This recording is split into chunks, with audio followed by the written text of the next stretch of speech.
Hace casi 2000 años atrás, un hombre llamado Jesús y sus seguidores trajeron un mensaje que sus enemigos dijeron que revolucionó el mundo entero. Aunque hoy, la cristiandad está en declive en las naciones occidentales, y están tornando a la cristiandad patas arriba. ¿Por qué?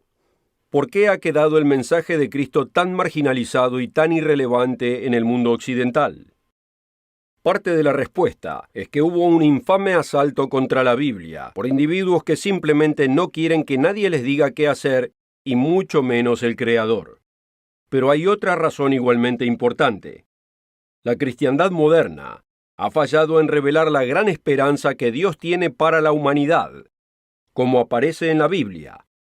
Ha fallado en inspirar y en dar razón de por qué hay que vivir por el mañana y no solo por el hoy. Se ha corrompido y ha desechado la verdadera noticia que trajo Jesús. Y a causa de que la cristiandad ha fallado, también el mundo está fallando. Mire las noticias, escuche la BBC, la CBC, la CNN o Al Jazeera. Use el teléfono inteligente o compre un periódico. ¿Qué es lo que ve? Considere las guerras, los actos de terrorismo y el caos geopolítico. Considere los problemas económicos que enfrentan las naciones y los individuos, el estado deplorable de nuestras relaciones, con casi el 50% de divorcios en algunos países. Y es mucho peor con aquellos que se animan a casarse antes de separarse. Estamos tan mal que ni siquiera sabemos de qué sexo somos. ¿Cuál fue el mensaje que cambió al mundo? ¿Y qué le aconteció? Si usted piensa que lo sabe, no esté tan seguro. ¿Es lo que cree la mayoría? ¿Un mensaje de la muerte, sepultura y resurrección de un hombre llamado Jesús? Y si es así, ¿qué fue lo que Jesús le enseñó a sus seguidores durante 3 años y medio antes de su muerte, sepultura y resurrección? ¿Y quién era ese Jesús de todos modos? ¿Era ese afeminado personaje de pelo largo que pintan los artistas? Entonces, ¿cómo fue que logró formar un grupo de discípulos fortachones y fornidos? Le propongo que a usted no le fue dicha la verdad, como tampoco a mí en la iglesia que fui cuando era chico. Pero en el programa de hoy, le revelaremos el mensaje que revolucionó al mundo entero, desde las páginas de la Biblia. Ahora regresamos con el mensaje más sorprendente que se le anunciara a la humanidad. Lo sorprenderá, porque es un mensaje muy distinto de lo que piensa la mayoría. Acompáñenos.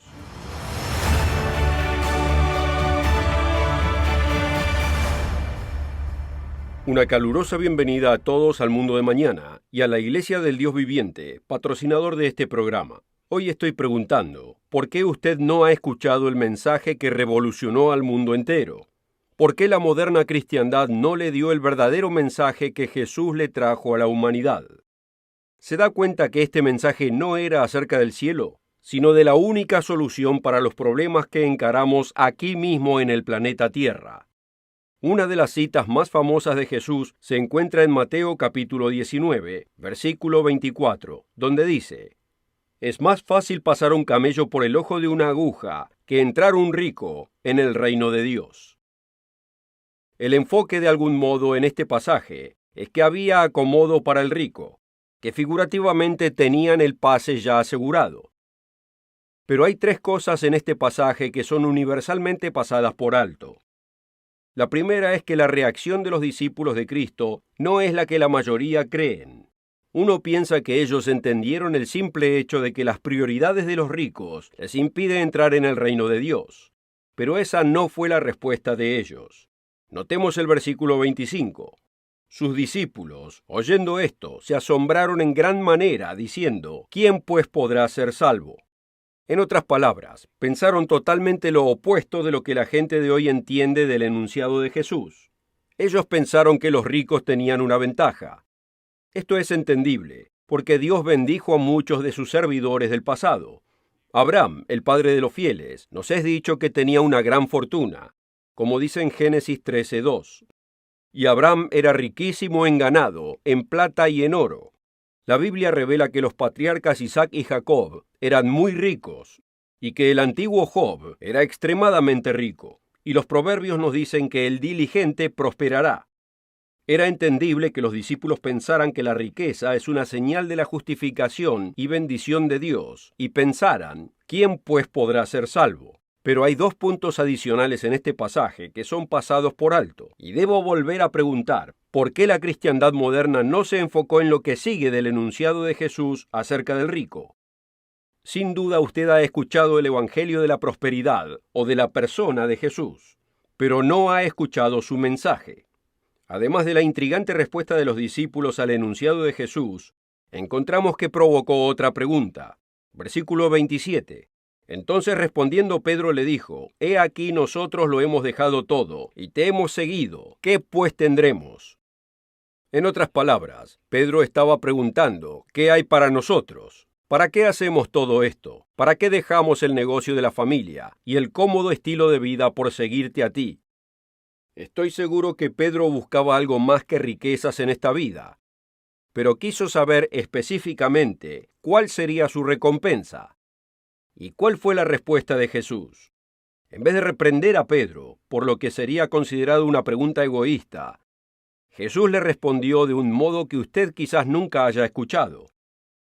O escuchó las palabras, pero nunca le fue explicado, y nunca lo captó bien. Versículo 28. Y Jesús le dijo, «De cierto os digo que en la regeneración, cuando el Hijo del Hombre se siente en el trono de su gloria, vosotros que me habéis seguido, también os sentaréis sobre 12 tronos para juzgar a las 12 tribus de Israel». ¿Qué significa esto realmente? ¿Y qué tiene que ver con usted? Es fácil leer sin entender pasajes como este y pensar, son palabras que suenan bien, pero ¿qué significan? ¿Qué quiso decir Jesús con sentarse en tronos y juzgar? La mayoría cree que cuando nos morimos nos vamos al cielo con jubilación eterna. Es una suposición común, pero ¿es esto lo que la Biblia y Jesús realmente dicen? Le dijo Jesús a Pedro que su recompensa era ir al cielo donde el mayor júbilo sería observar el rostro de Dios por toda la eternidad, como en un viaje celestial de LSD. Muchos creen eso. Otros creen que recibirán alas y se sentarán en nubes y tocarán el arpa, o que estarán saltando de nube en nube sin hacer nada. Pero ¿de dónde salieron estas ideas? No salieron de la Biblia. ¿Por qué no le fue dicho el verdadero mensaje bíblico? Regresemos nuevamente al pasaje de Mateo capítulo 19 y leamos otra vez la respuesta de Jesús. Versículos 28 y 29. Y Jesús les dijo, «De cierto os digo que en la regeneración, cuando el Hijo del Hombre se siente en el trono de su gloria, vosotros que me habéis seguido también os sentaréis sobre 12 tronos para juzgar a las 12 tribus de Israel. Y cualquiera que haya dejado casas, o hermanos, o hermanas, o padre, o madre, o mujer, o hijos, o tierras por mi nombre, recibirá 100 veces más y heredará la vida eterna». Aquí vemos que Jesús le prometió a sus 12 apóstoles lo que puede ser descrito como posiciones de poder. Cada uno regirá sobre una de las 12 tribus de Israel. Esta es otra cosa que a usted nunca le fue dicha, de no ser en este programa, que las 12 tribus de Israel estarán existentes cuando retorne Cristo a establecer su reino. Lo significativo aquí es que los judíos son solo una de las 12 tribus. ¿Quiénes son las demás? Lo veremos brevemente. Ahora usted estará pensando, muy bien, 12 apóstoles y regirán sobre 12 tribus de Israel. ¿Qué tiene que ver esto conmigo? Si Pedro hizo la pregunta, ¿por qué no puedo yo? ¿Qué hay para mí? La respuesta es mucho más grande de lo que pueda imaginarse. Y le diré en qué consiste. Los judíos del tiempo de Jesús sabían que él trajo un mensaje de un próximo reino, y esperaban que lo estableciera en ese momento. Al acercarse a Jerusalén, dio una parábola para expresar que no lo establecería ahí mismo. Podemos encontrar esta parábola en Lucas capítulo 19, en el versículo 11. Prosiguió Jesús y dijo una parábola, por cuanto estaba cerca de Jerusalén, y ellos pensaban que el reino de Dios se manifestaría inmediatamente. Dijo pues, un hombre noble se fue a un país lejano para recibir un reino y volver. Y llamando a 10 siervos suyos, les dio 10 minas y les dijo, negociad entre tanto que vengo. Notemos que el hombre noble representando a Cristo se fue a un país lejano a recibir un reino. Esto realmente es descrito en el libro de Daniel, capítulo 7. Ahí leemos de una ceremonia de coronación donde el Hijo del Hombre, Jesús el Cristo, recibe un reino de su Padre. Daniel 7, versículos 13 y 14. He aquí con las nubes del cielo venía uno como un hijo de hombre, que vino hasta el anciano de días, y le hicieron acercarse delante de él. Y le fue dado dominio, gloria y reino, para que todos los pueblos, naciones y lenguas le sirvieran. Y su dominio es dominio eterno, que nunca pasará, y su reino uno que no será destruido. En Zacarías 14, versículo 9, confirma que el Mesías, Cristo, dice lo siguiente: será rey sobre toda la tierra. Así que vemos algo remarcable acerca del mensaje bíblico. Jesús va a retornar para ser el rey, no en el cielo, sino en la tierra. Y en aquel tiempo le dará a sus 12 apóstoles tronos para reinar sobre 12 tribus israelitas. ¿Qué significa esto? Aquellos que dicen ser cristianos, e incluyendo aquellos que nunca leyeron la Biblia, no tienen ni idea. Nunca les fue dicho. Como hemos visto en otros programas del Mundo de Mañana y en nuestra literatura, estas 12 tribus no están extintas. ¿Cómo podrían estarlo si a Pedro, a Santiago, a Juan, a Andrés, a Felipe y a los demás les serán dado tronos de donde gobernarlas con justicia y compasión en el futuro? Pensémoslo. ¿Le mintió Jesús a los apóstoles? ¿O parte del mensaje fue perdido? Estas 12 tribus están en existencia hoy en día y ocupan mucho más lugar en el mundo que el pequeño país llamado Israel. Ocupan una gran parte en el territorio de esta tierra y son grandes naciones del escenario mundial, justo como fue predicho hace más de 3.500 años en Génesis 49 y en Deuteronomio 33. Esto es lo que se les prometió a los apóstoles. Los Estados Unidos, las Islas Británicas, sus descendientes en Australia, en Canadá, Nueva Zelanda y Sudáfrica. Otras tribus israelitas están en Bélgica, Francia, los Países Bajos, los países escandinavos, Suiza, Islandia. Y no olvidemos hoy la tribu de Judá en el país llamado Israel. Veamos la magnífica promesa de Dios a los descendientes de Abraham, Isaac y Jacob, las tribus de Israel. Lo encontramos en Génesis 22, versículos 17 y 18. De cierto te bendeciré, y multiplicaré tu descendencia como las estrellas del cielo, y como la arena que está en la orilla del mar, y tu descendencia poseerá las puertas de sus enemigos. En tu simiente serán benditas todas las naciones de la tierra, por cuanto obedeciste a mi voz. Además podemos leer en varios pasajes de la Escritura que el antiguo rey David será resucitado con una posición mayor que la de los apóstoles, y en realidad gobernará sobre toda la casa de Israel. Ezequiel 34, versículos 23 y 24 nos dice: Y levantaré sobre ellas, o sea, sobre las 12 tribus, a un pastor, y él las apacentará, a mi siervo David. Él las apacentará, y él será por pastor. Yo, el Señor, les seré por Dios, y mi siervo David, príncipe en medio de ellos. Yo, el Señor, he hablado. La Biblia es explícita acerca de esto. Jesús gobernará sobre toda la tierra. David gobernará sobre la posesión que conocemos como Israel. Y los 12 apóstoles gobernarán bajo Cristo y David sobre cada una de las tribus de Israel. ¿Dónde calza usted en todo esto? Habíamos comenzado a leer la parábola del hombre noble, que fue a un país lejano a recibir para sí mismo un reino y retornar. El hombre noble es Jesús el Cristo, aquel Mesías tan esperado. Él le dio a cada sirviente o cada verdadero cristiano una unidad de dinero simbolizando su espíritu, y les instruyó que hicieran negocio hasta que regresara. Y aquí tenemos lo que la parábola dice que sucedió a su regreso. Aquí hay una visión del futuro que le es ofrecida a usted. Aquí brevemente tenemos parte del mensaje que revolucionó al mundo entero. Lucas capítulo 19, comenzando en el versículo 16. Y vino el primero diciendo: Señor, tu mina ha ganado 10 minas. Él dijo, está bien, buen siervo. Por cuanto en lo poco has sido fiel, tendrás autoridad sobre 10 ciudades. Vino otro diciendo, Señor, tu mina ha producido 5 minas. Y también a este dijo, tú también sé sobre 5 ciudades. Este puede ser su futuro. Este es el mensaje que vino a revelar Jesús. El mensaje que predicó durante 3 años y medio. Él volverá para ser rey sobre toda la tierra. David será rey sobre Israel. Los apóstoles se sentarán sobre 12 tronos rigiendo a cada una de las 12 tribus de Israel. Y a usted y a mí se nos ofrece la increíble oportunidad de gobernar ciudades. El Evangelio, que solo significa buenas nuevas, ciertamente incluye la muerte, sepultura y resurrección de Jesucristo. Y esto no puede ser minimizado. Claro que es importante, pero Jesús predicó un mensaje de esperanza por 3 años y medio antes del fin de su vida física. Y este es un mensaje que anuncia quién reinará finalmente este mundo. Y usted puede recibir una porción.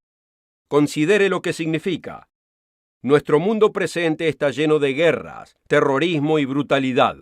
Es un mundo regido muchas veces por dictadores corruptos que roban a su propia gente. Es un mundo de traición y de infidelidad. Los niños hoy crecen en medio de la pobreza, el hambre y la suciedad. A usted le es ofrecido por su propio Creador la oportunidad de cambiar todo este panorama. Compare ahora nuestro mundo con el descrito en Isaías capítulo 35. Se alegrarán el desierto y la soledad. El yermo se gozará y florecerá como la rosa. Florecerá profusamente y también se alegrará y cantará con júbilo. Entonces los ojos de los ciegos serán abiertos y los oídos de los sordos se abrirán. Entonces el cojo saltará como un ciervo y cantará la lengua del mudo, porque aguas serán cavadas en el desierto y torrentes en la soledad. Y los redimidos del Señor volverán y vendrán a Sión con alegría, y gozo perpetuo será sobre sus cabezas, y tendrán gozo y alegría, y huirán la tristeza y el gemido. Esto puede sonar demasiado bien para ser verdad, pero es solo una pequeña porción de cómo la Biblia describe el mundo que se aproxima. Pero no acontecerá a causa de un mandato de las Naciones Unidas. No será a causa de una negociación hecha por hombres para deshacerse del armamento de sus naciones. Sucederá porque el único con el poder de hacerlo, lo hará acontecer. Y Él traerá a sus servidores para hacerlo realidad. El gobierno de Jesucristo que se aproxima es la única esperanza de paz y prosperidad. Este es el mensaje que Cristo le trajo al mundo. ¿Por qué no es enseñado en las iglesias? Existe una razón, y se la haré saber. El mensaje de este reino de Dios está a través de todo el Nuevo Testamento, pero especialmente en los 4 evangelios, como son llamados.